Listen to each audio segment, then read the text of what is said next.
very beginning.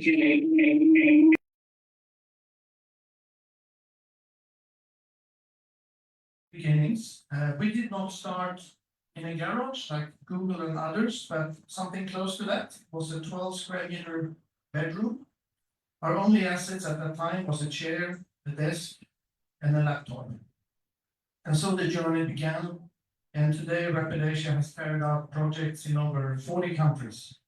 And for the first time, we are launching Rapid Universal, who will be our sister company for projects outside of Thailand. I want to take the opportunity to thank our clients, our consultants, our subcontractors who have supported us along the way. We could not have gone this far without you. I also want to thank our wonderful team. I think everyone is here. And our interns who have put together this event. So thank you for all your hard work and for making this event happen. About today's topic, we thought AI would be a good topic because, well, it is topical. Everyone is talking about AI and everyone has an opinion about how it may affect us in the future. Personally, and based on my own observations, I don't think AI is here to replace us. The other day, I received an AI-generated email, and it said, "Dear Mr. Rapid Asia." So, when I read that, I thought that was kind of funny, gave me a bit of pause, but at the same time, it gave me some reassurance that human touch is still needed somehow. So without further ado, I welcome again, enjoy, and thank you so much. Thank you, Daniel, for how Rapid Asia has started and your vision for the years to come. Thank you, Daniel, for your warm remark as well. And as you mentioned, and Daniel mentions that we need to stay focused and stay fresh with the ideas. And now we're going to move on to another sections with the keynote speaker. Our first keynote speaker is Bapak Ajar Edi. He will share his idea on assessing AI and ethics that you put with maximizing AI. Ajar Edi had more than 20 years of experiences leading work across policy advocacy, compliance, strategic thinking, social impact management, communications, public relations, and journalism. Currently, he works as a senior vice president for government affairs of PT Indosat, with the company headquartered in Chuangcharoendee, Indonesia. So, together, let's welcome Bapak Ajar Edi.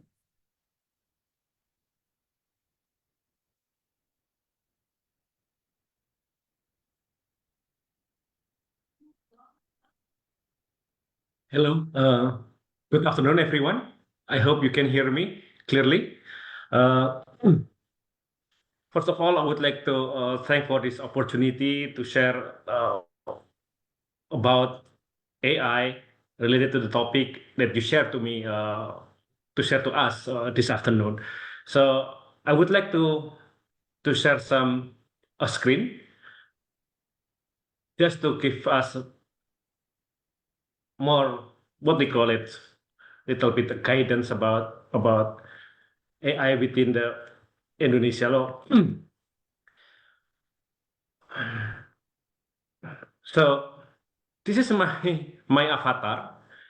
I'm trying a lot communicate with AI to create an avatar that's similar with me.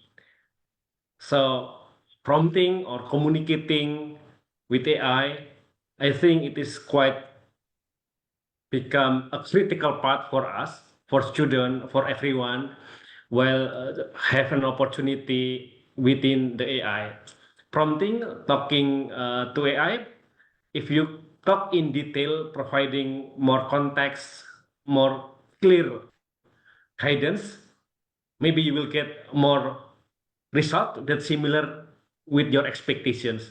even though this avatar is not quite similar with me, but I think I just would like to show to you about how AI can produce something, even though the product could be not similar with what our expectations. But why that's happened?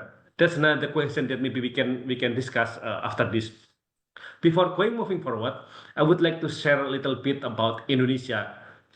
This is Indonesia Emas golden visions from our government within this period of Pak Presiden Joko Widodo, and now it's continued by President Prabowo Subianto. There's a big goal expectations about how we are working together to achieve this milestone, a step to become what we call it in Indonesia is negara maju, negara yang mampu mesejahterakan rakyatnya.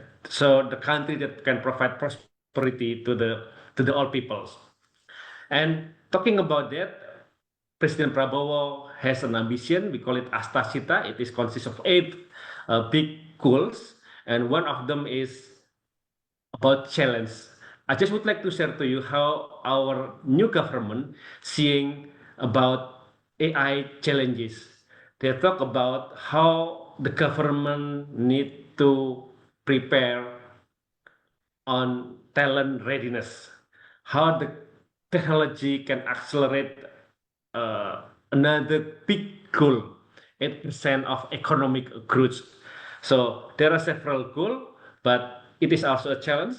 This is also an enabler. And when we go up again in more bigger landscape within ASEAN, we can see how Indonesia has big opportunity on economic AI.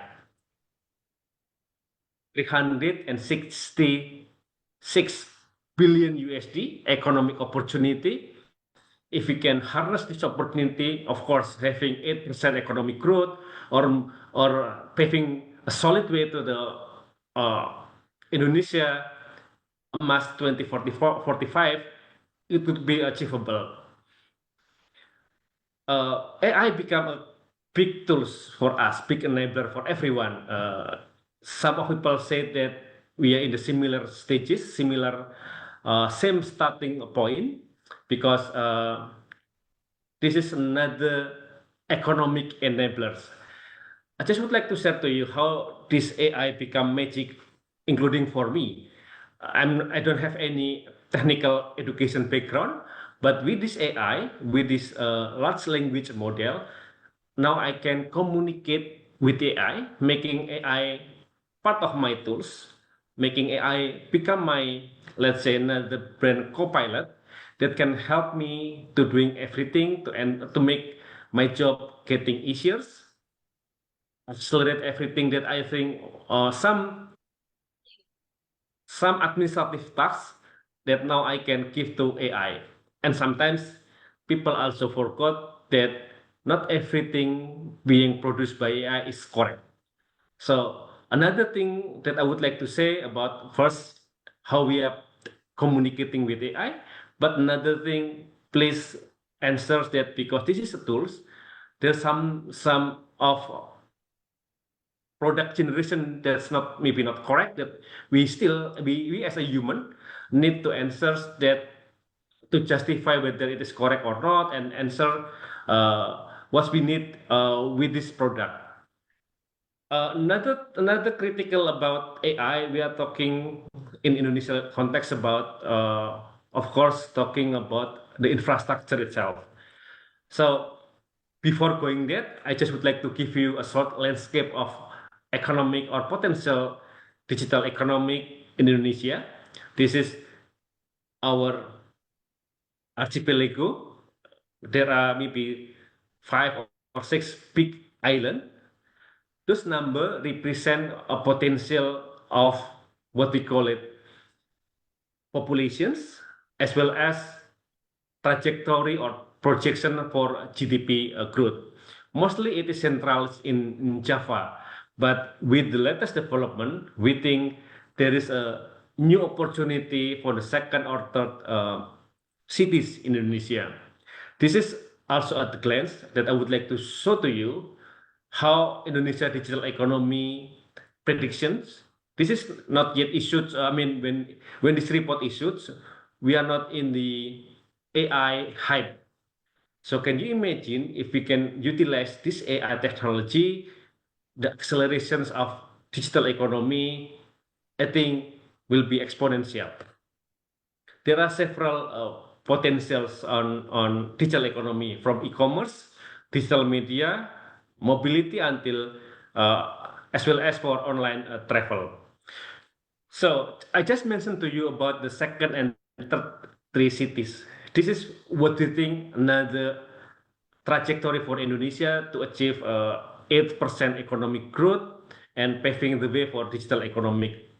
There are numbers that we think we are not only rely to big cities, just like Indonesia, Jakarta, Surabaya, or another big cities, but we can see a potential from second and the third cities that can be another economic growth epicentrum. Before talking about AI, we need to know more about infrastructure, because AI, as you're aware, this is internet-based using cloud computing. Therefore, having a good infrastructure, another critical principle that every country need to have. And because of my current work now in telco industry, I just would like to see you about the criticality having infrastructure in terms of telco infrastructure, fiber optic, and fixed broadband services that critical for us to harness the EA technology. Another interesting, this is a latest survey from Google and Temasek. I just would like to give you some insight that now in Indonesia there are 3 big cities that leads in AI interest. First is Jakarta, second is Rio Island, and then is Kalimantan. Kalimantan is the new capital of Indonesia in Kalimantan Timur. What's the thing that we see? This is a good opportunity that I mentioned before about second and third tier cities. Rio is quite, we can categorize as a two, and this Kalimantan is similar. What I can share to you about the aim, the spirit of this second and third cities now getting eager in utilizing of AI. Another interesting part of this survey is the second one. You know that customers and creators in Indonesia prefer to use local languages and bahasa Indonesia. The number is quite interesting, 77%. I just would like to bring you back to my first statement about why I need to talk a lot with AI, with detail, providing AI with context, because the developer who create the modeling, the algorithm is not sitting in Indonesia. They sit in other countries. They have a standard of modeling and algorithm to create an image. So when I request AI with a simple sentence, they will give me the image with the modeling that prepared before. Therefore, I need to talk with AI in detail, providing some context so they can learn more, and then give me another image. If I think it's not sufficient with my expectations, I will give him more brief instructions or discuss with the AI. So at least what my expectations about the image can be translated by AI into the most sophisticated or ideal image. Think about this one. I just would like to give you some discussions.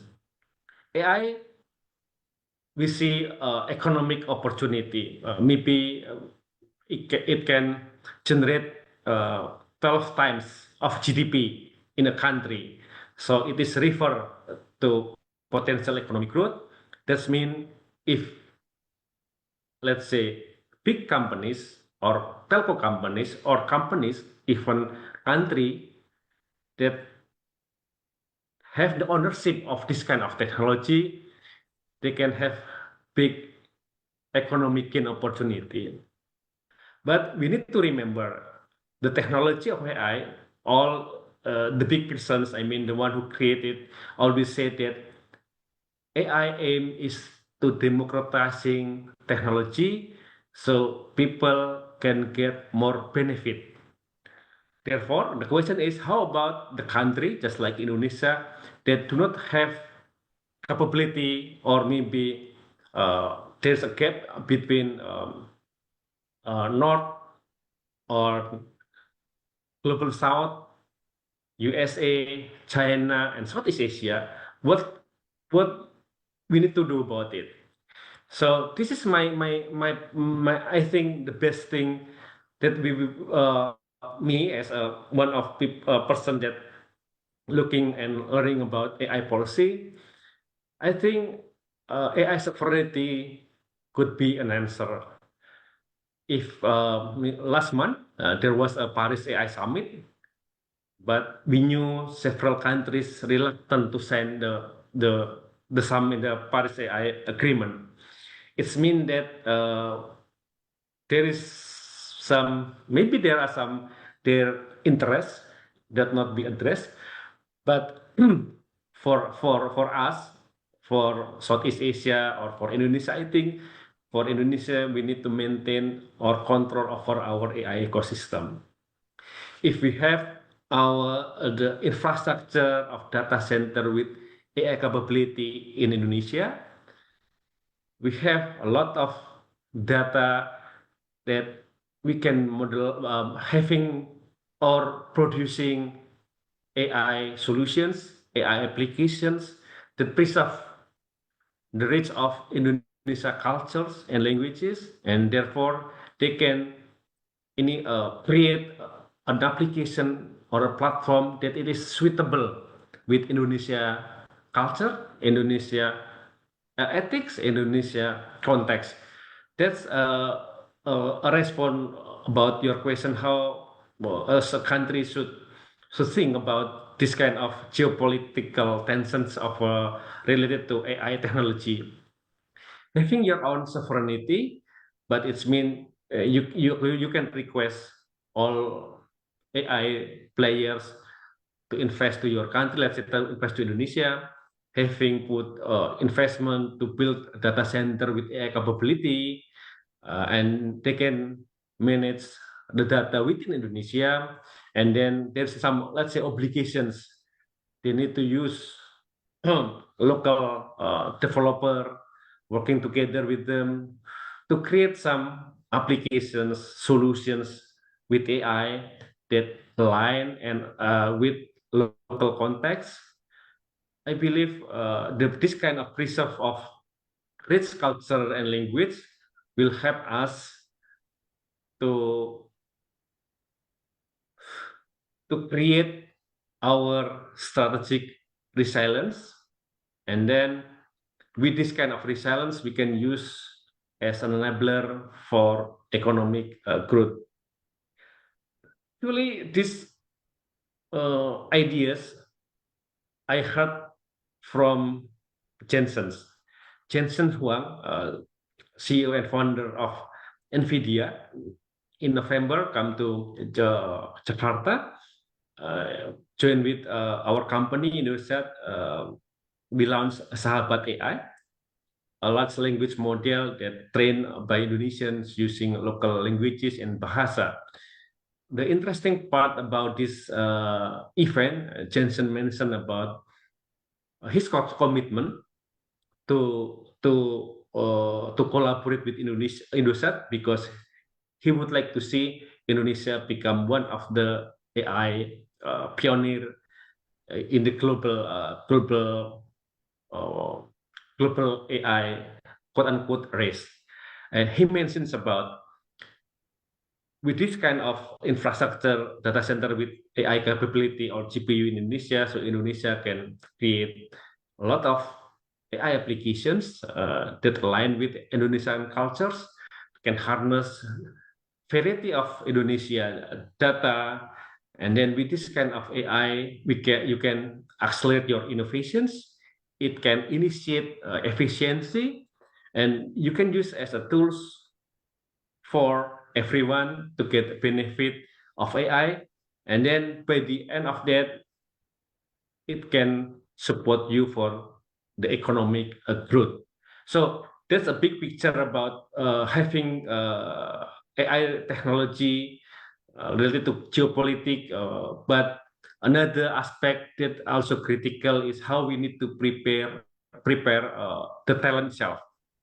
Indonesia has a commitment to work with our partner, with our ecosystem, to train some with one target 1 million in until 2027. So having a readiness of AI talent, another critical aspect, how we can harness AI. Of course, having policy on sovereign AI in place is good, and then infrastructure readiness. I mean that infrastructure data center with AI capability. The third one about talent readiness, and then we can have just like a pentahelic, having one or two AI center of excellence in the universities, and then industry can bring issues or anything that can be managed by AI to universities, and universities setting up a working group consists of student or lecturer with let's say technical background, a developer, but they can also bring a lecturer or student or expert with ethical background. So when they develop solutions or application of AI, it is not only addressing the industry issues, but it need to also align with the ethical manner, align with the responsible AI. The applications need to ensure there is there is need align not only respecting human rights, but to manage potential negative thing from these applications. And therefore another good thing if university the team can establish or initiate a new application, it could be used scalable by the industry. So the benefit not only for the university, for the industry, but for people, bigger people. Another good thing if government would like to invest for the research of AI and setting up incubations so they can have initiate startup not only from the campus itself but from others that have interest and provide some credit. So I think collaborations among government, academia, civil society, also private sector, I mean technology companies, it is a must for Indonesia if you would like to harness the benefit of AI. I think that's all from me. Thank you.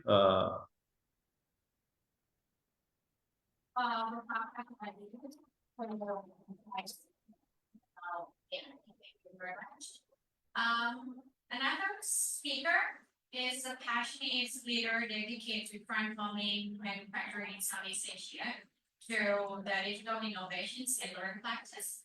With a vision to help company achieve operational excellence while reducing their environmental impact, Pontus has become a key advocate for sustainable and industry transformation.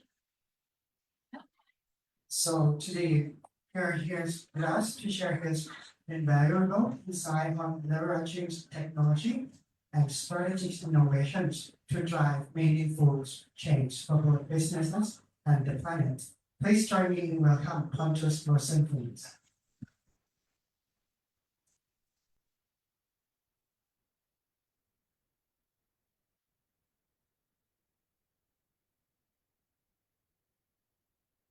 Which one?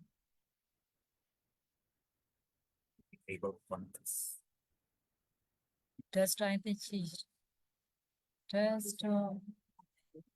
Research. Okay. To me, where are you putting them? It's like. Oh. Yeah, it's on the main screen, sorry.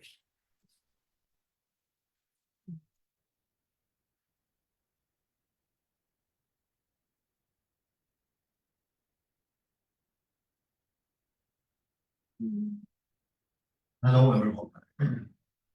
I'm sorry, I'm having a mask on today. I'm a little bit sick, so I want to keep you all healthy. Arthur Schopenhauer famously said that talent hits a target no one else can hit. But genius hits a target no one else can see. So, next slide, please. So we're here today to talk about the social impact of AI. So I thought we'd start with what is AI? So AI is the conception from the 50s that the computer can have the same level of intelligence as humans.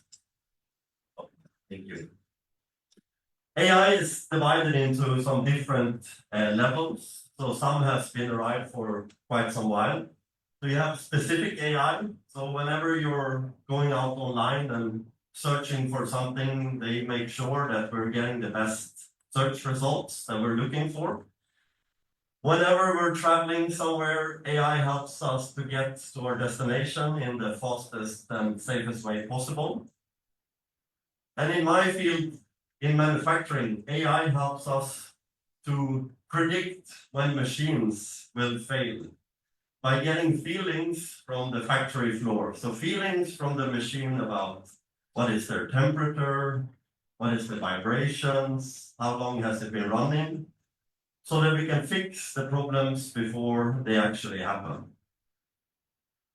The next level is called artificial general intelligence. So that is when AI becomes as smart and intelligent as us humans. That is what OpenAI and DeepSeek is aspiring to become. Not there, aspiring. Then we have the third level, which is superintelligence. That is when we are no longer the most intelligent race on this planet. Scary.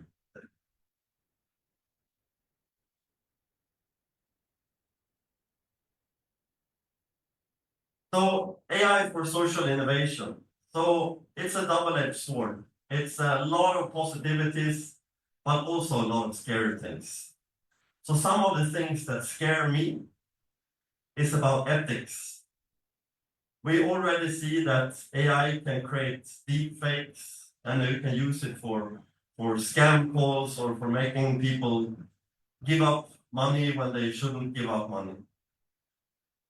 Speed of technology versus regulation is another thing. I think that we are so keen in society of getting these benefits of growth and money that we sometimes don't take the time to stop and think, and maybe we should regulate. And historically, we have always innovated first, then we have had accidents, problems happen, and then we have regulated. With the pace of AI, this will become troublesome. So these are my two biggest worries, I would say. But AI also makes me happy. Because in my field of work, in manufacturing, I can see that it can be used for huge waste reduction, making sure that we can have a more sustainable planet.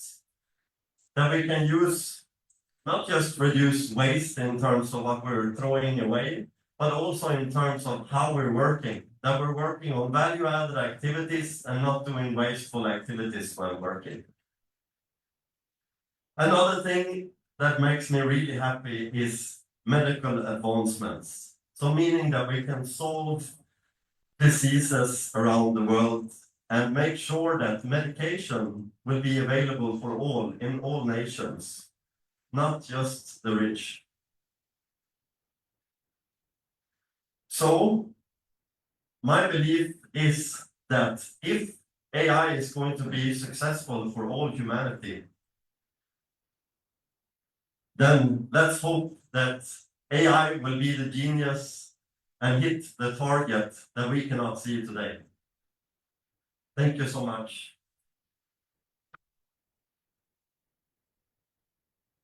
Thank you for this.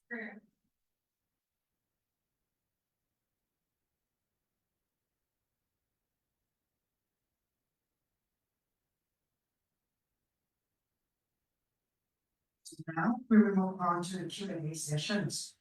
We can take a few questions from the online participant and also the on-site participants. So now is the time. Any questions?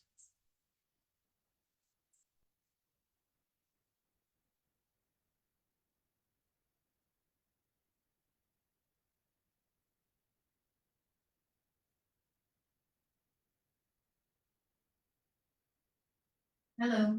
So do we have any questions or should I start off? I think if Ajar Edi is still around, my question would be for him first.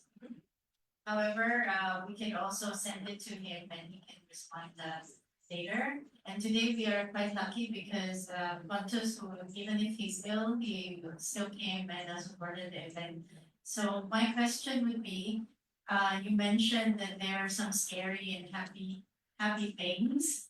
What would be your idea? What would be the scariest thing in an AI derived what is it, application or program? What would be the scariest thing in the next 5 years, let's say? Well,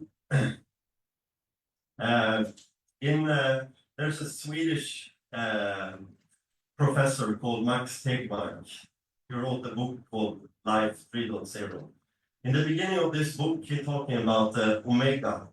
So about this super intelligence that drives its own purpose. So my fears is that AI can probably solve a lot of our problems today. But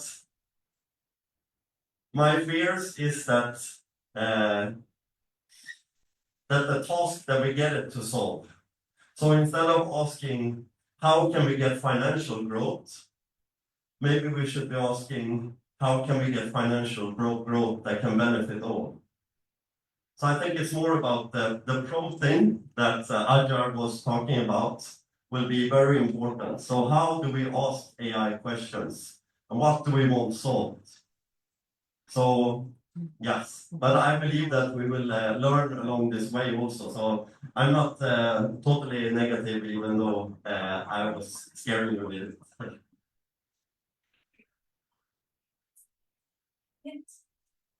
State that you think of AI as really a tool, not something that's Yeah.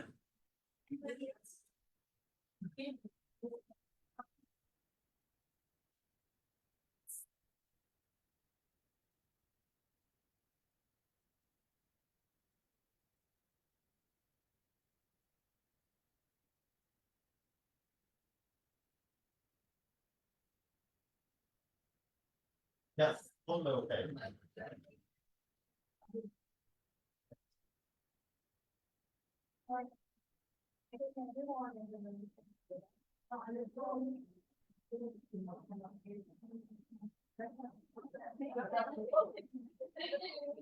So the question is, could you provide some examples of how AI is beneficial and detrimental to the workforce?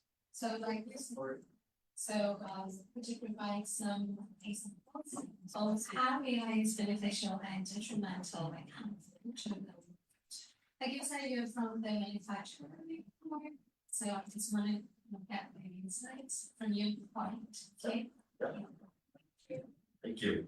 So how it's harmful, I think I have already touched base on a little bit, so I can focus on the positives now. So what I can see is that with the help of AI and cameras in factories, we can make sure that, first of all, we will have a much more safer workplace because we can prevent mistakes from happening before they actually happen. And I also believe that we will create less waste, like I said, so we can be more gentle and kind to our own planet than we have been historically with the help of AI.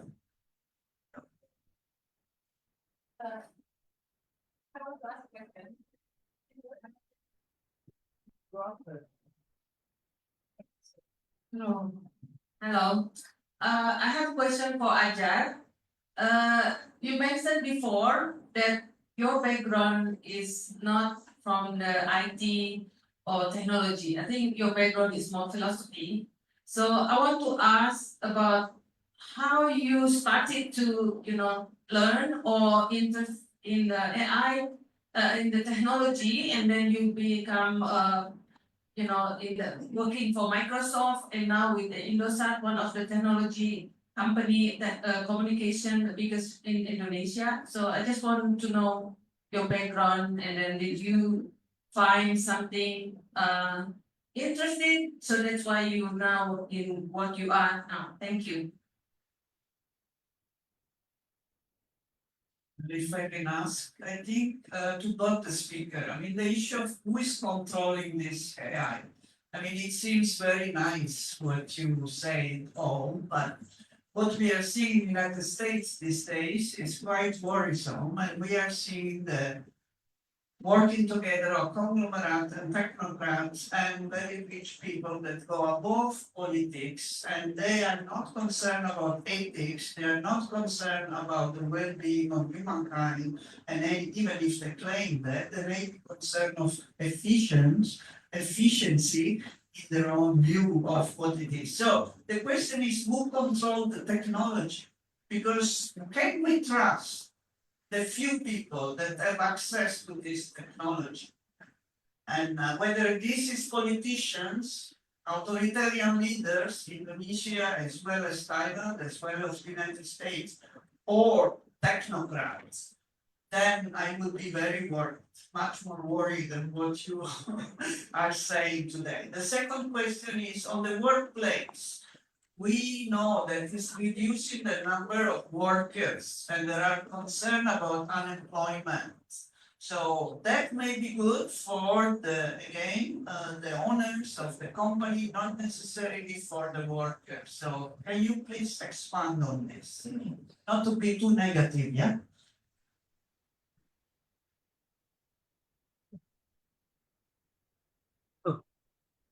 Okay, thank you so much for those two great questions. I believe you touched to the base issues that maybe I'm not bringing it during my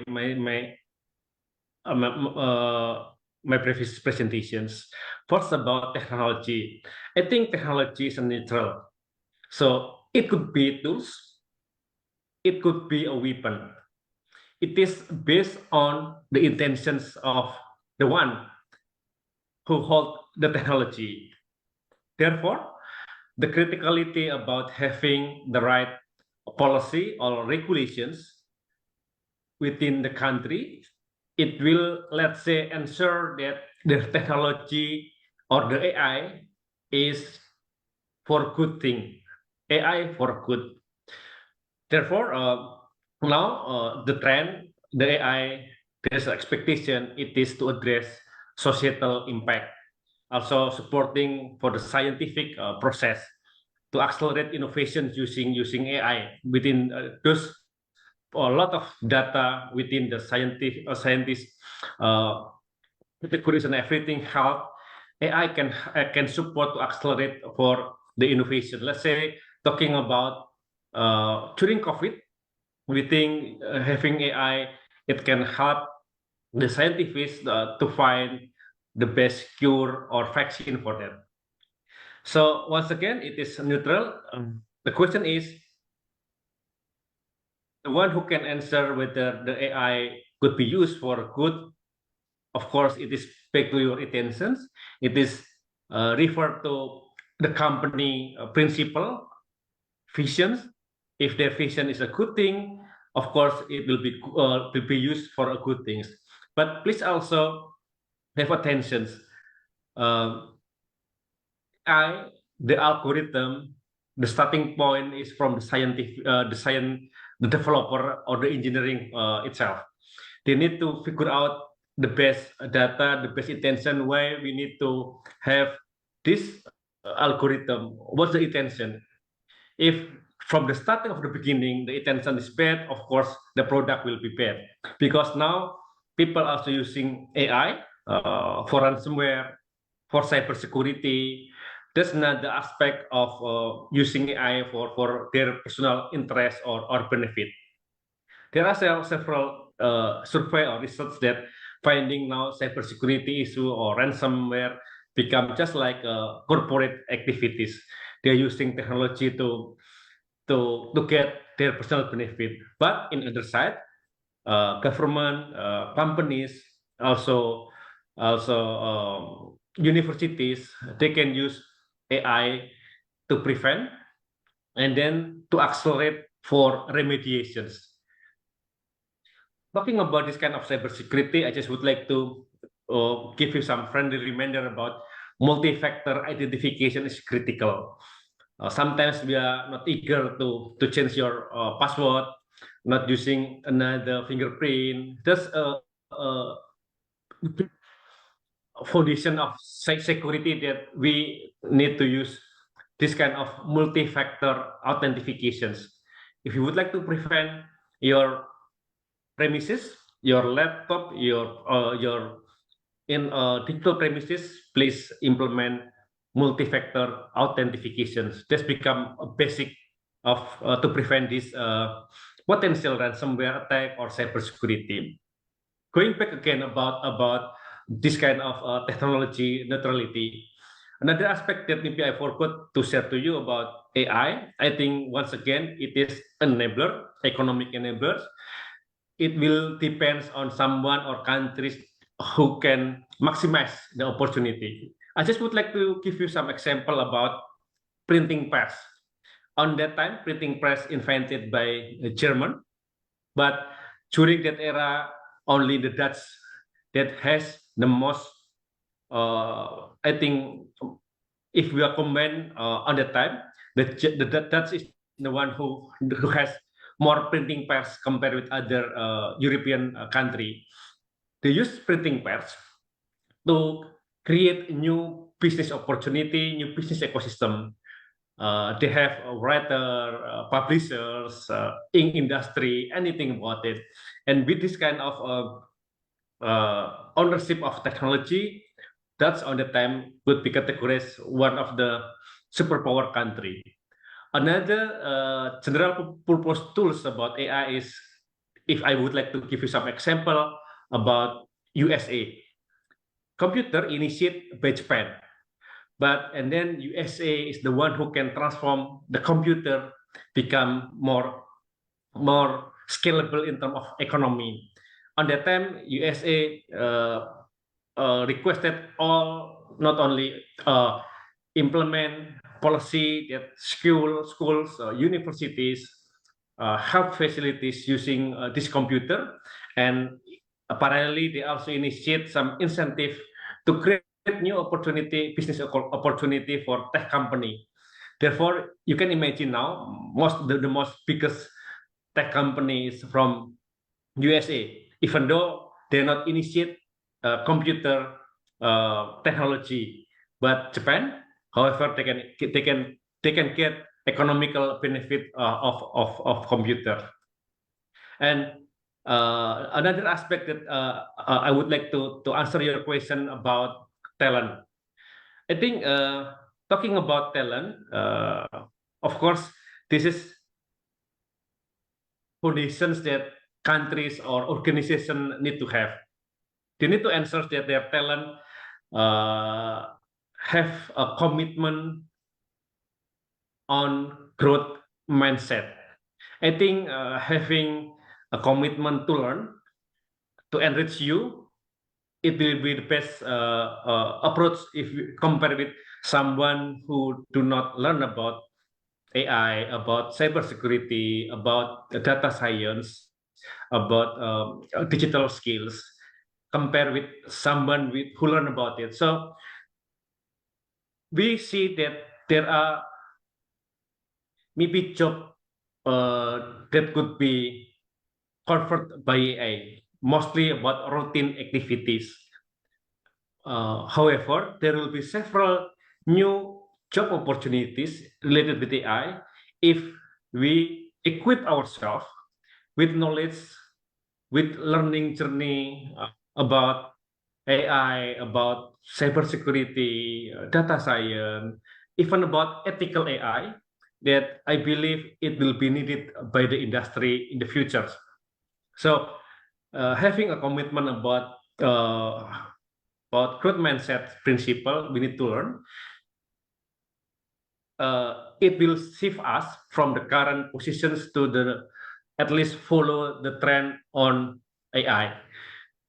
People are sometimes asking me about what's the latest trend on AI. Of course, with the large language model, firstly about text, but now AI can having multimodal.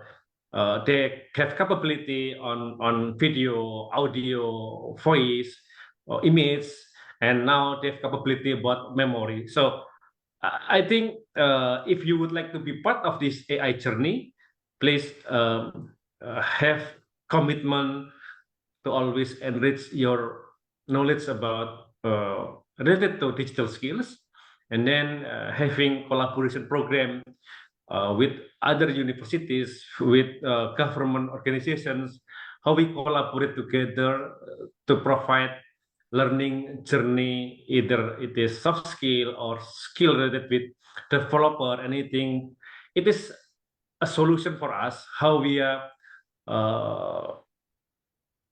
could be part of this journey. And the other aspect is how the country to be issuing a policy to ensure that your country still manage your data in your country, and ensuring that either developer or deployer of AI technology make sure the product is safe, respecting human rights, to manage potential negative impact, hallucinations, and everything.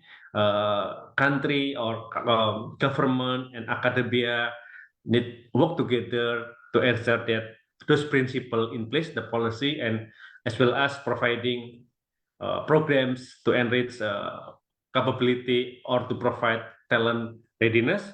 And then the last one about commitment, having the all data set within your country so you can harness your own data for your own benefit. That's from me. Thank you. Thank you very much. So I think that's all from our Q&A sessions. Like to answer. No, I don't. Thank you so much, Ajar Edi and so Pontus. We can move on to another section. Move on to the panel sections. So we will introduce our moderator today, Dewi. She is the Gender and Human Rights Advisor of Rapid Asia and also Rapid Asia co-founder.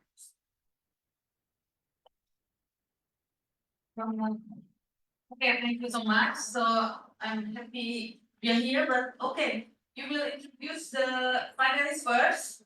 So we have 3 panelists. Okay, you can introduce. All right, thank you.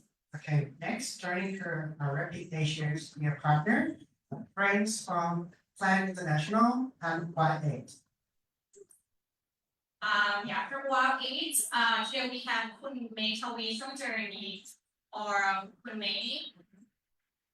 Yeah, she is a marine biologist and the project manager of the STAR in Thailand, the project of STAR in Thailand, and with a primary focus on small species, American project.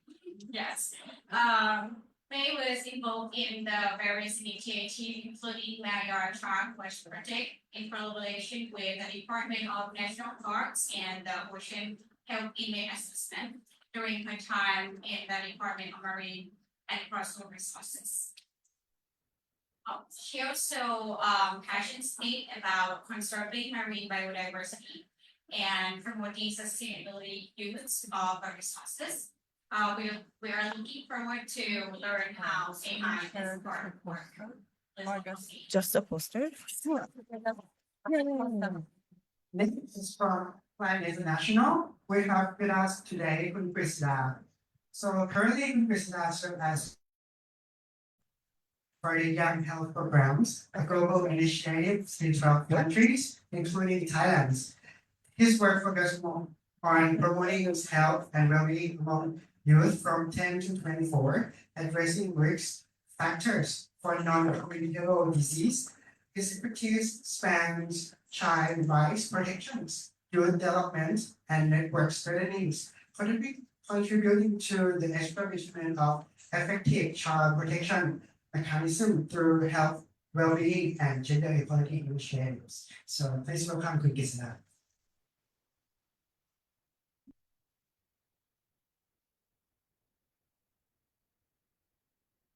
Another speaker also from Rocket Asia.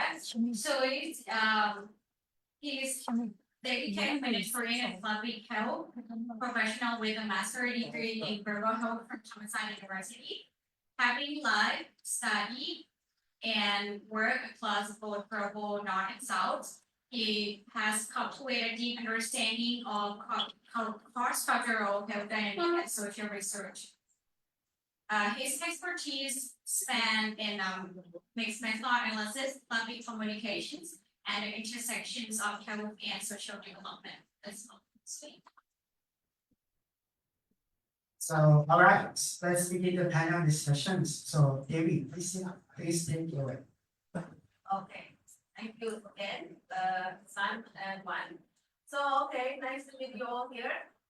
So, we've been working together for many years, and when we invite you, we said that, okay, you have about the AI and the social innovation. So we want to know, based on your experience, how in your organization that you use the AI, whether there's what is the challenges and then what is the can be advantage. So we can start with Krisda, and then after that we can move to May.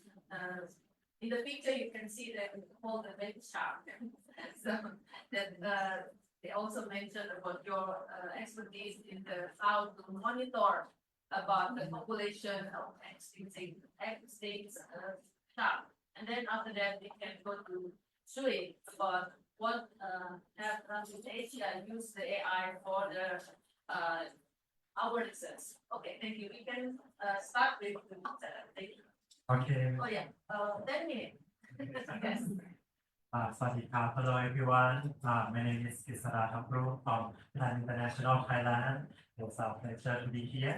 So, Thailand International is a humanitarian organization with the feminist principle, and we use the child-centered community-based development to achieve the child rights. And we've been in Thailand for 20 years.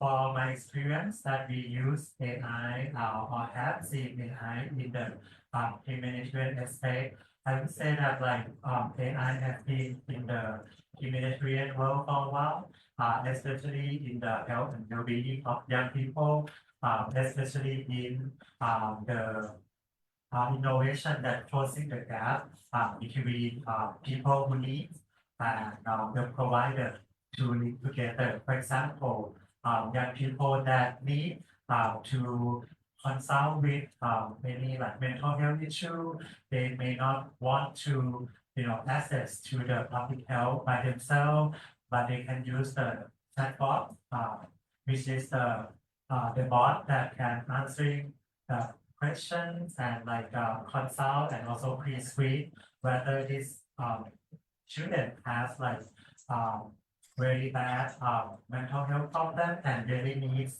to find a service provider, especially health professional or not. So that's part of it. And I'm sure that in the pandemic, we have seen a lot of innovation related to AI that bridge the gap between the people who need help and also the service provider. For example, we have used a lot of like telemedicine that like transfer the medical to the patients, and also we have virtual clinic. The thing that I mentioned is not from plants, but it's the innovation that happening in the real world, but it's supporting the closing the gap between the demand and supply side. So basically, virtual clinic it can be applied when like young people who want to seek help, but they could not or feel afraid to like go to their communities and go to like a hospital that they unsure of and like feel intimidated by going there. They can just use like virtual clinic as an alternative. So and like so many examples that we use AI for like learning, especially for young people, like personalized learning based on the skill set that they need. However, for Thailand International and many organizations in like humanitarian world, at the moment we try to develop like proposal that include like anything related on innovation, especially the AI, just because that like many donors or especially the private donors, they are always look for like innovation or something that can make a faster intervention to solve the problem in any cases or any like area in humanitarian. Especially like the big structural when we have like a disaster or anything that's related to emergency. However, like for my experience and my perspective, AI alone, cannot really replace like humans because like humans still need to control AI and AI can help make the work faster.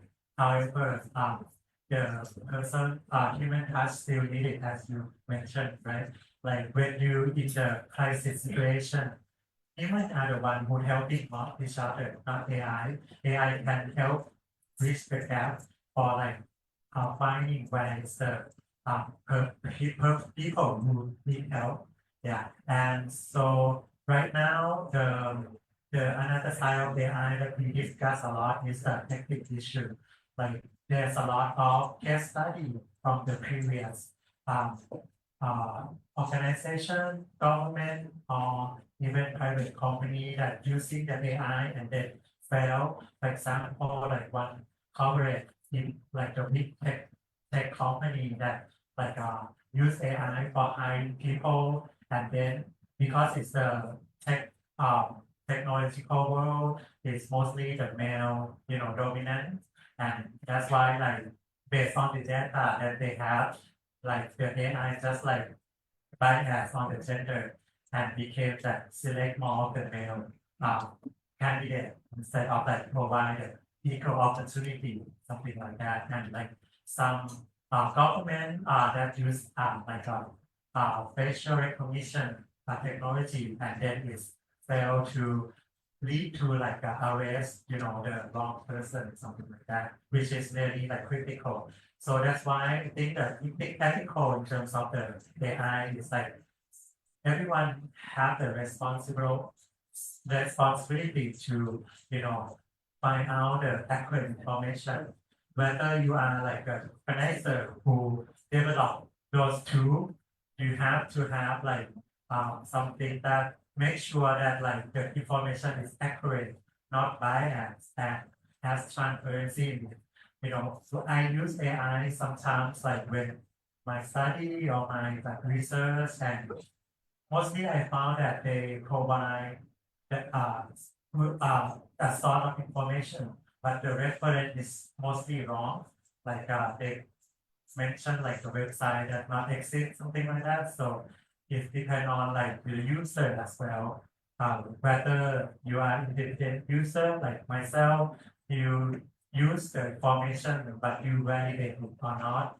And the organizing using the AI also need to have responsible to like validate information and something that critical like the case that I mentioned using AI for recruitment or something that relate to the justice system.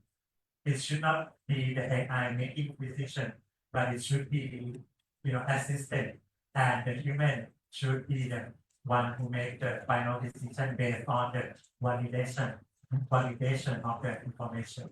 So, and the lastly, I think important part because like now AI has become like something that people start to use a lot and it's widespread and in daily life. But what is the organization that regulate those information or having any like law or regulation already in place within the country to regulate those information? Okay, thank you so much. So yeah, less than 10 minutes. So May, yeah. So can you tell us about what you are doing with WildAid, especially with the shark? So as you know, in Thailand, people still the restaurants and everywhere they're selling shark cake. So how we can so what is the relation? So what can AI do for this about the SDGs shark? Thank you. So also tell me. Thank you very much. Just introducing like WildAid. So WildAid is doing conservation by communication. So WildAid works closely with Rapid Asia for a long time also, and we also do customer survey in terms of dealing with shark fin and looking at the consumer base product.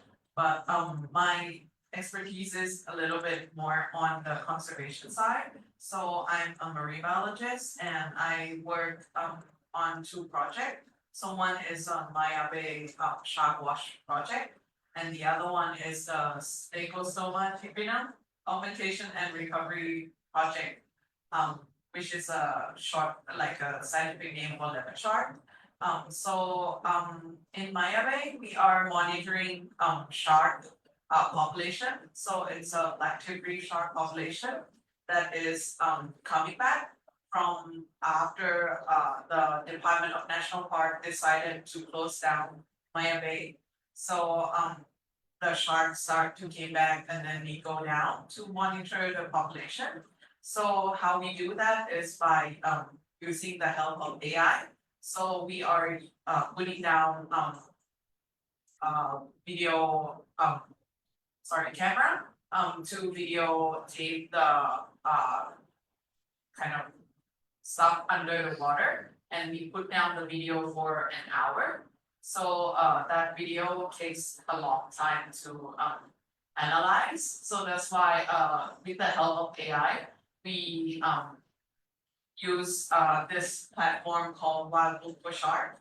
So this AI is a platform developed by WildAid.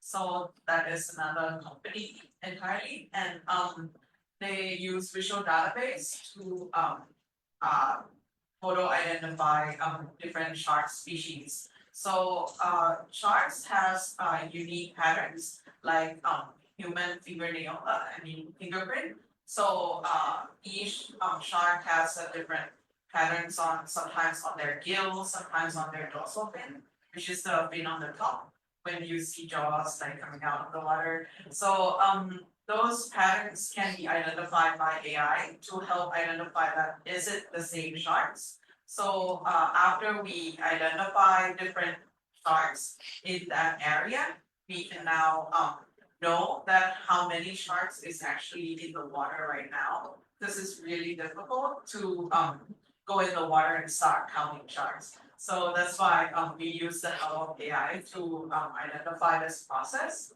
So can I have the next slides?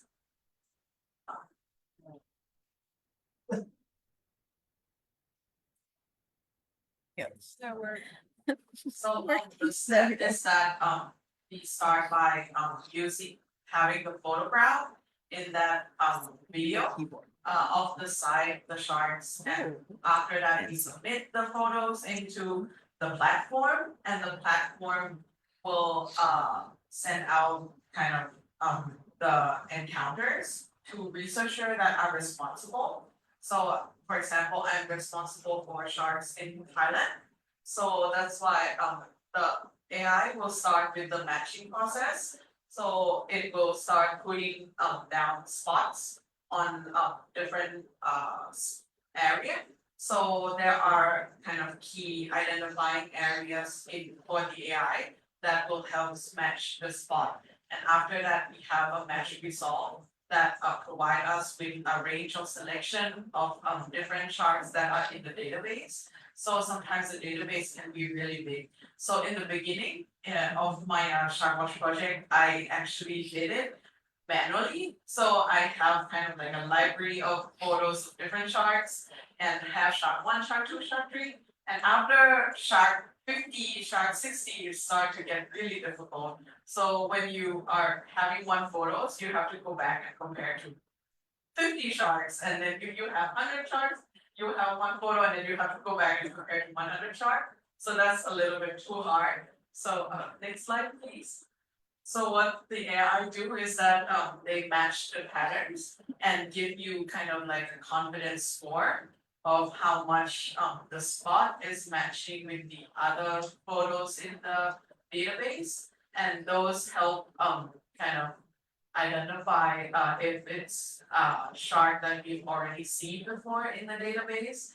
And sometimes AI can make mistakes too. So AI, even though they give us a really high confidence score, sometimes it's not the same sharks. So people are still needed for verification. So you still need to take times to go through like several different photos that they provide us and confidence score. And then see if the photo is really matching. So for example, this one they have a match. So as you can see, like the patterns is really kind of stand out. So each shark has different patterns on their side. So that's why the AI can help shorten the times really like a lot, and also it can help us speed up the time of analyzing all the data so that we can have more time to go and do other stuff that matters. So after identifying all of this, we can use the data to advise the manager of the department of the national park that the shark is kind of increasing, your kind of management is working or not. So that's how we do it in Metavee, and similar to the leopard shark project. So we are doing the same thing with leopard shark all over Thailand, but this project is a citizen science-based project.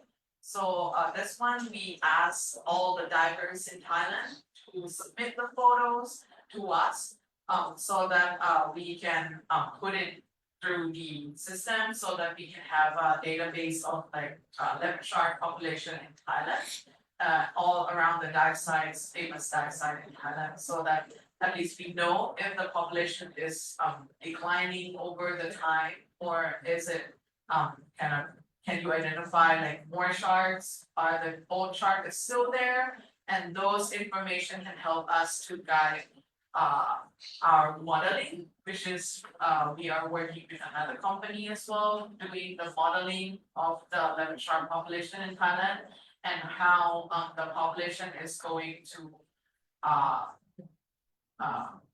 fare in this kind of world. So right now we have a lot of threats that are endangering the shark.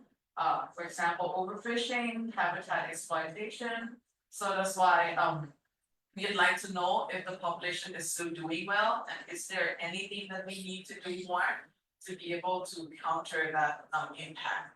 So that's what I use AI for, and it's very useful in terms of helping scientists to work on analyzing data without taking too much of their time and still be very efficient and accurate. But still, like as everyone said, like I believe that AI is a great tool for doing a lot of development and improving efficiency, but still human touch is still quite needed. And there's still a lot more to be improved in terms of using AI, and also the ethics in terms of using the photos or everything. We need to be clear about that to the user, so that the user knows that how their photos or how their data is going to be used for. And we have to have like transparency in terms of using these kind of tools to help with the research and the work that are being done. I think that's okay. Thank you so much. So, 1 minute, quick question. So when did you start this project? What year did you? So the Metavee project started in 2021, and Star project actually just started last year. So we just launched the project in March. Yeah, so it will be almost one year of our project. Yeah, and we are collecting quite a lot of input data coming from a lot of the citizen science that are like submitting data to us. So now we have almost 200 photos and around like 50 plus identification, which is quite good. And this project is actually kind of continuing project. So it is a project that is continued from Dr. Krisda, which is a researcher in Australia. She done the work since 2013 until today, and she has more than 250 individuals identified through charcoal collection. So now we have a little bit more. Thank you so much. It's interesting. So now the next third panelist is Sui. So as mentioned before, now he's internship at Asia, and then he and his team doing research, and also but today he will also talk about the rapid guidance, that is the AI that we use at Asia. So please, Sui. Thank you, Dewi. Good evening, everyone. My name is Sui. I'm an intern at Rapid Asia. On behalf of the Rapid Asia team, I am excited to share a little bit about Rapid Guidance, our own in-house tool for social research. Before we proceed, I would like to highlight the beautiful slides that you'll see after this. It's done by my colleague, Krisda. So thank you very much, Krisda, for the work. All right, so the essence of this presentation. Number one, we have developed an AI tool.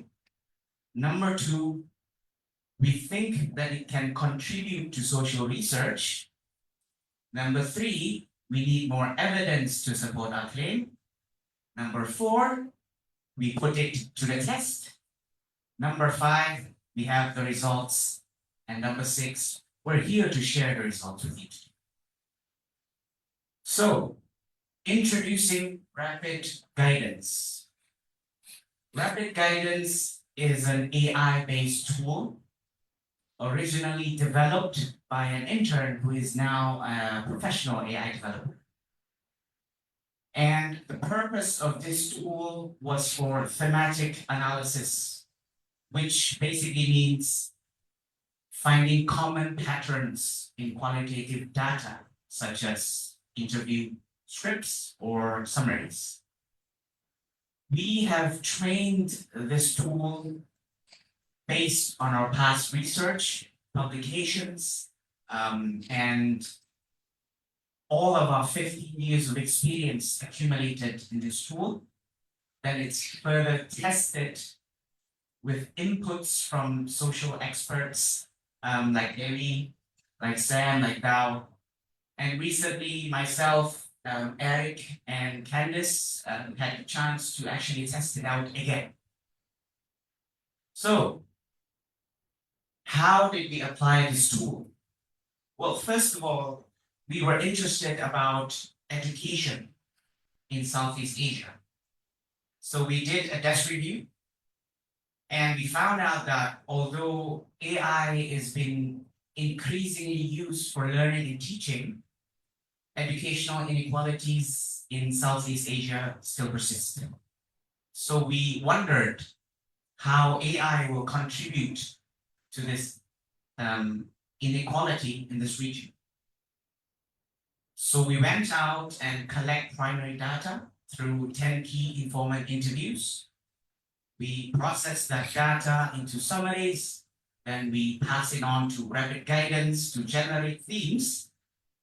Combining those themes and further secondary research from articles and gray literatures, we use our brain to come up with insights and recommendations that you'll see after this. So here are some of the results and key themes generated by this tool. With regards to educational inequalities in Southeast Asia, two main themes emerge. One, the contributing factors, and two, the perspectives on AI. Moving on to the factors. Basically, what you're seeing here, although it said contributing factors, these are actually the root causes of educational inequalities in this region, which manifest as dichotomies you see in terms of quality of private and public schools, poverty, rural-urban divide, as well as the linguistic and cultural differences within this region. Here are the interview excerpts that really highlights how poverty can influence students and their education. Another important example highlights the differences within and across regions, especially about infrastructures like electricity and internet. This one makes us think about how resources allocation can affect the quality of private and public education. And also an important example is regards to the intersection of AI and multiculturalism within this region. Moving on to the perspectives. So majority of our participants think that AI could narrow this gap, while some say that it could actually widen it. So those who say that they can narrow the gap cited the factor of access to learning materials, while those who are against it say that yes, students can access more learning materials with AI, but not every student will benefit, especially those in poverty and in areas deprived of foundational infrastructures like electricity and internet. So the insights and recommendations, well, this is a bit messy, but the main message here is AI is not a magic bullet. And I'll tell you why. Imagine a tree. The trunk of the tree is educational inequality. The branches and leaves are the unequal outcomes that we see. Things like literacy rate, dropout rate, enrollment rate, so on and so forth. These are symptoms of something deeper. There's deeper causes to this. While AI can help alleviate some of these symptoms through personalized learning or filling some of the gaps in resources, it does not fix the root causes. Worse still, AI isn't perfect. It has the potential to reflect and even increase biases that already exist. For example, an AI tool that is trained from data of city schools might not understand the needs of rural students. Or if you use historical data that is biased, some students might be identified to not succeed well based on their backgrounds and so on, and with existing biases. So AI, although it can help, it should be used in a manner that is fair and transparent in order to not make things worse. From all of this, to make a future where AI benefits everyone, we've come up with 3 recommendations. Number 1, AI governance. We must have a system that manages AI in a transparent, inclusive, accountable, and safe manner. Communities, governments, businesses must collaborate to make this happen. Number 2 is infrastructure, as touched by previous speakers before. There is still a need to invest in basic foundational infrastructures like reliable electricity and internet, so that most, or if not all, of the communities can benefit and access its AI tools. Lastly, is concerning co-designing these tools. When we design or develop these tools, the best way is to collaborate with local communities. This not only ensures that the AI tool itself is useful, but also respectful of the diverse perspectives within this region in particular.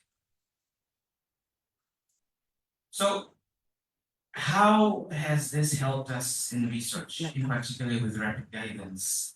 Well, in summary, it streamlined our research, speed up our thematic analysis, whilst maintaining data integrity and quality, which we then use to inform the insights and recommendations for high-level decision making.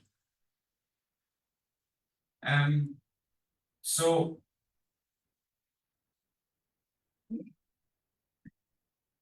all right. So before we end this, I would like to thank Daniel, Dewi, and Kim for your ongoing support and supervision, as well as mentorship throughout. Thank you, Eric. Thank you, Candice. Maybe it's outside. For doing this project with me. I would have not wished for a better team. And thank you, the Rapid Asia team, for this wonderful experience.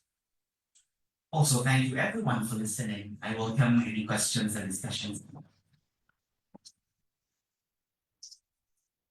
Okay, great. The presentation from the panelists. So there are connections about how the virtual communication and also virtual training, and then also how to the consultation with people who have no access to see the professional, and then about the shop to the pictures, making speed up, and then also with the education, gap education in Southeast Asia. So I think that's very interesting. So now we can begin with the question and answer, or maybe comments. So we can divide into 2 parts. So in each part, we can have 3 questions or comments from the audience.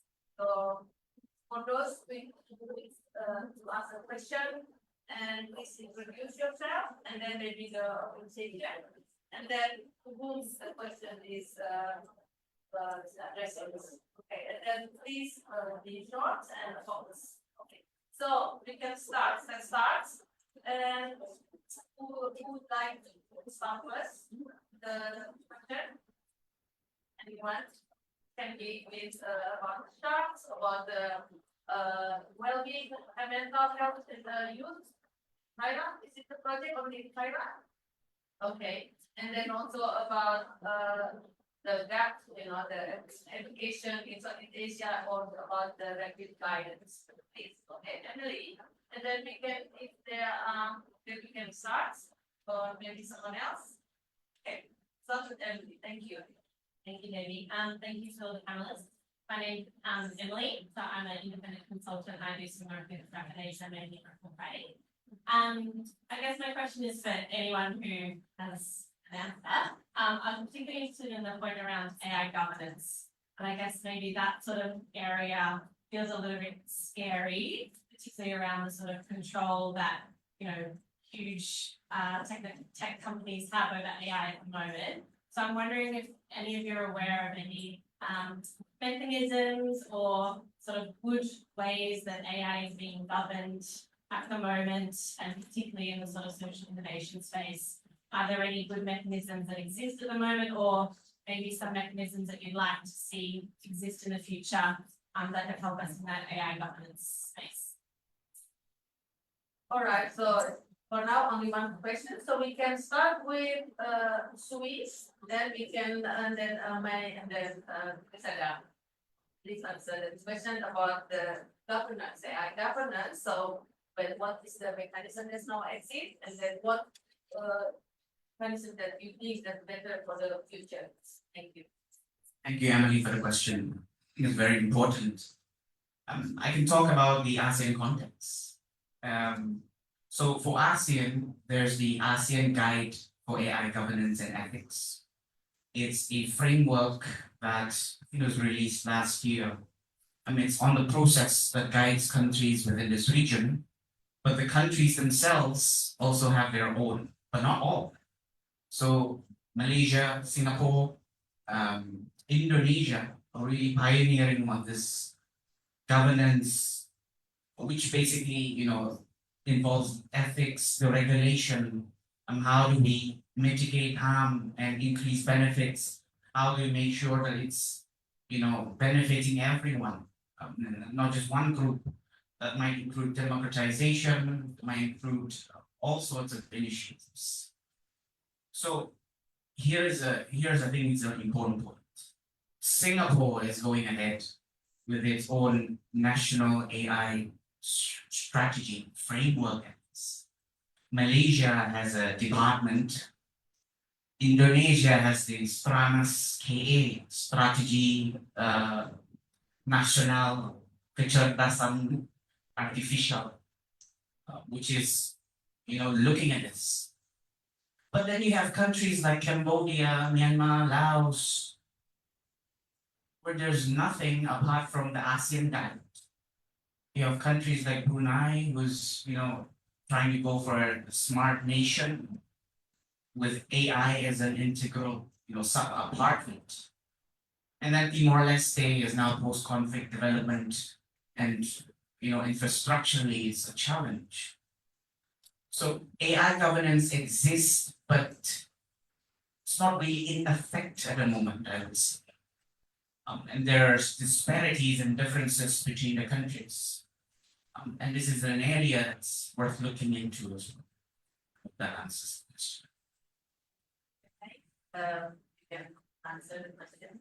So for me, as a user kind of base, I'm not more of a developer, but more of a user kind of for AI.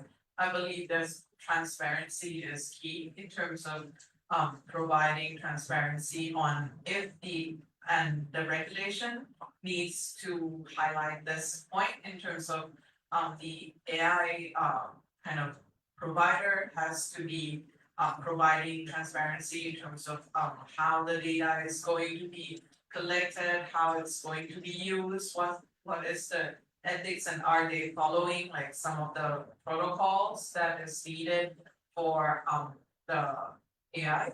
And I believe that right now, I think that Thailand is developing a regulation as well in terms of governing AI usage. And I believe that the ethics has to be considered quite a lot because I think that a lot of the companies right now are a little bit vague in terms of how they are using our data and the data that they use for the machine learning. Are they using that for something else as well? I think that's some of the things that I would like to see. And the transparency is very, very important in my opinion in terms of going forward with the usage of AI. So I think that's my part. Okay, I would add on from both perspective and think more of the like future. I think we should have more of the skill set that we can call like AI literacy, just because that now AI is become a lot and not just like people using for work or asking questions for their study, but like there is a lot of like content creator from the AI, like especially something that like using art application or and sometimes using like people photo or video like without consenting. So that is like a harmful thing, and AI literacy can be something that like how can people understand and be aware of these things from AI generated or AI creation. And I think from the government perspective, they also should have like awareness raising and also should have something that educate the user or the viewer of those contents about having a sign that say like this is AI generated or something that like information that you ask and AI answer, but you have like something that warn you about like the validation of the information before making significant decisions on it. So I think it's a part of thing that we should consider. Okay, thank you so much. So yes, okay, so the answer is for the ASEAN guideline and also about the transparency and about the regulation and also the AI literacy and awareness raising. Yeah, okay. So is anyone want to have any question or maybe comments or maybe their own experience how the in terms of the social innovation, so very particular. So you mentioned about the guidance, package guidance. So we use for the qualitative data analysis. Anyone has any experience using something else? Because nowadays there are also other applications and also maybe other provider. Yeah. Okay, Daniel. Hello? Can you hear me? Okay. No, I just wanted to thank our interns for this project and developing this product. We, at Asia, we explored other products that are out there with qualitative research. The problem is that a lot of them are very simplistic. And they basically do word counts. It's almost like doing a word cloud, which doesn't really give you in-depth analysis when you look at qualitative data. And so that is why we wanted a tool that looks at the data more rigorously and pulls out not just common words that are used in the analysis, but themes. And as I think you pointed out, this was validated against last time as well. So I just wanted to sort of thank you for the presentation and the work that was done.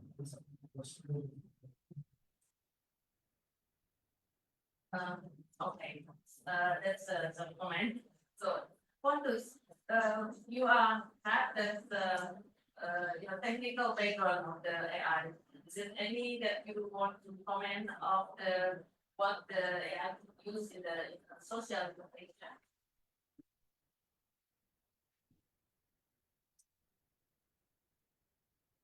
Well, Oh, it's on. I think that the way we use AI in manufacturing is to produce things, like I said, with less waste, and we are using it to improve the conditions of factories and so on. But I think that's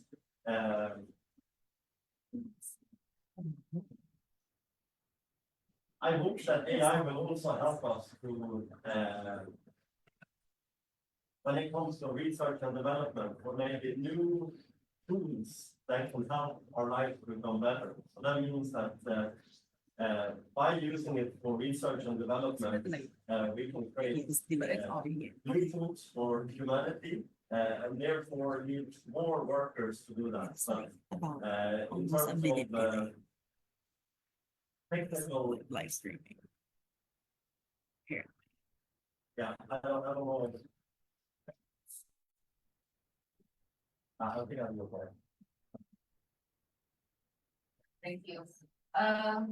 Okay, so is there any more question? Otherwise, I want to ask question. But from the audience, please have okay. Well, So my name is Paul. I used to work with Junction, and I'm now working at a research company called Panelists. And part of my work is also on child observation. And last year, you heard how there was an incident in regards to a teenage boy who was suicide, and then his parent became that the AI chatbot was increasing that encourage the boy to commit suicide.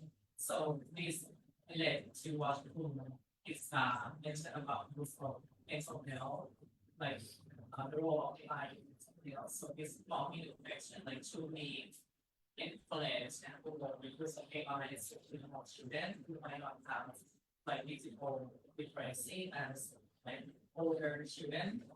Like, should we more AI, or instead we should use emails with the use of AI, for example, for help seeking developer with students that maybe they have to use like other component parts of what they use. okay, so this directly to your program. Thank you so much. Yeah, I would say that like although AI can be a good innovation thing, but from the bad side, we still need human to kind of like do regulation or support in terms of like how to prevent the bad side of the AI. However, I would say that like at the moment, although even it's not a chatbot, there's still many like resources like application on website that young people can access to whether you like search Google for like something related to mental health. I'm sure it's came up a lot, and so I think it should be the combination of like how to use the accurate AI or relevant AI that's suitable for certain situation. Like for my perspective is that like although that AI can be like one of the tools that like young people can use or parents can encourage like role model a good tools for young people, still the protection of the child, taking care and nurturing environment for the child is, I think, the most important, and AI cannot replace those. So yeah, that's why I'm sure that like the NGO or civil society still need to work on in terms of like how to mobilizing community to support and protect the children. Still, I think for the perspective of using the technologies, we still have to explore and maybe recommendation the the one that relevant and best fit, the one that like we certain sure that it would harm the student. Yeah, for example, like although even if it's not AI, they have like a number that young people or anyone can call, but the problem is the line is full sometimes and like so those technology are like the alternative that you can either use, and even myself sometimes use like the app that like rating your emotion, or using like the card that like mental health card that you know using for basically give you some like meditation or anything like that. So but people, especially parents and guidance, need to be the one who support those information and give the guidance to the children. Okay, is in Flight International, your program, do you have a specific guideline for the protection of people who have consultation, maybe they are children, maybe they are adults, so do you have special protection? I mean, how to use it or how you respond it and who are the responder? And also, so since when is program started, and then how many are the users? So I would say that like for my project is basically we try to bridge the gap of like young people access the health professional and related on the mental health. There been a lot of like significant needs from young people lately, especially like currently the rising of the mental health issue among adolescents.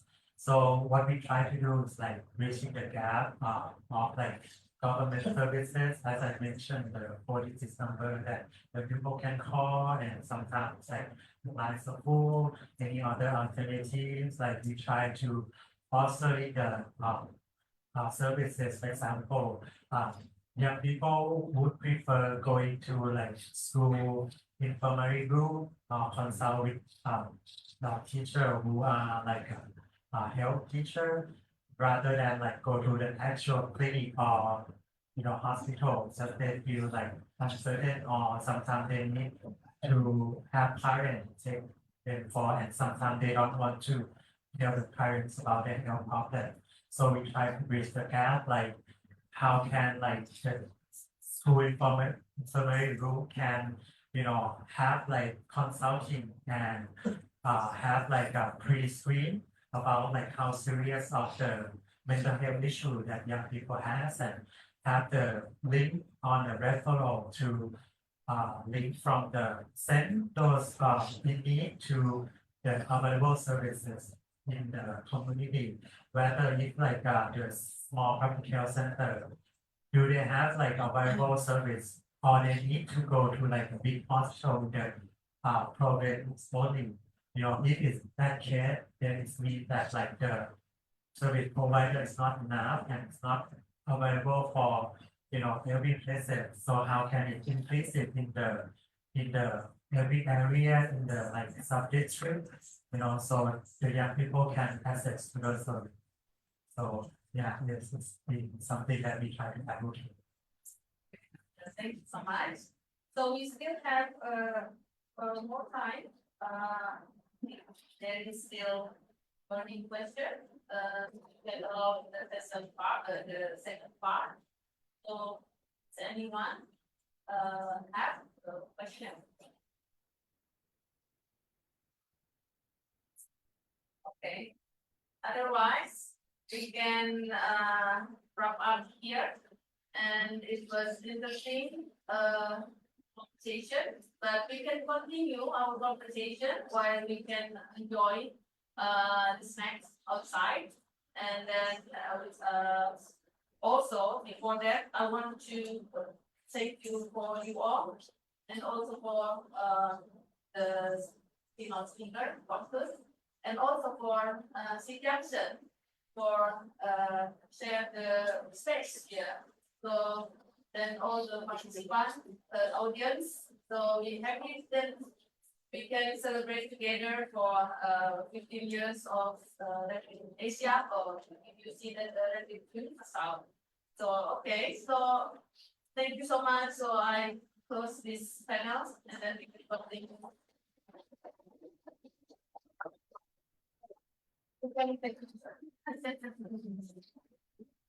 Thank you so much, Dewi, Krisda, and Panelists. Yeah. Thank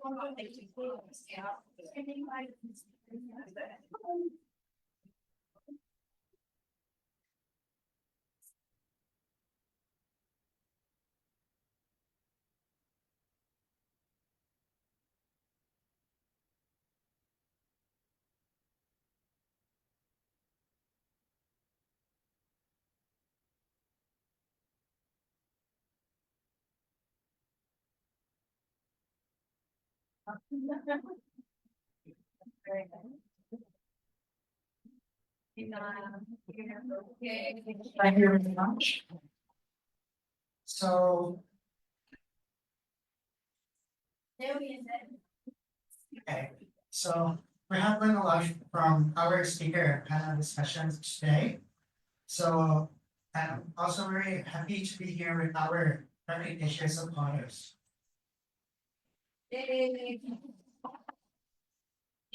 Learn a lot from the discussions today. I have 3 key takeaways I would like to mention today. The first one is AI can support our work and in the various aspects as our panel and so key speaker has mentioned before, such as education, environmental, climate change or social research. And secondly, AI, as a good has mentioned before, the benefit of AI should make us be better, not that frustrating or us as harmful. Yeah, use AI as to this. And last but not least, the questions about who should be the one responsibility for AI, because AI right now is really close to us. It's in everywhere. So the government or any sector that should take care of this, because it may cause a various of aspect and it may cause various of problem as well. For example, cybersecurity. So yeah, I would like to address this question and give it to everyone to think further about who should be the one responsibility for AI. Thank you. So I really do agree with one from the key takeaway. So now I would like to invite Dewi back. Please, for the closing. I just want to invite everyone, please enjoy the drinks and also the snacks, colorful snacks. And thank you everyone. Thank you again for coming. And thank you for Junction and Panelists and the speaker.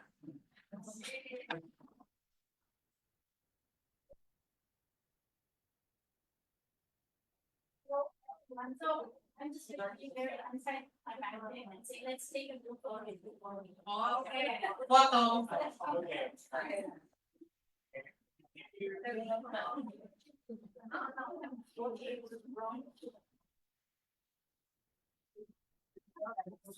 We love the photo.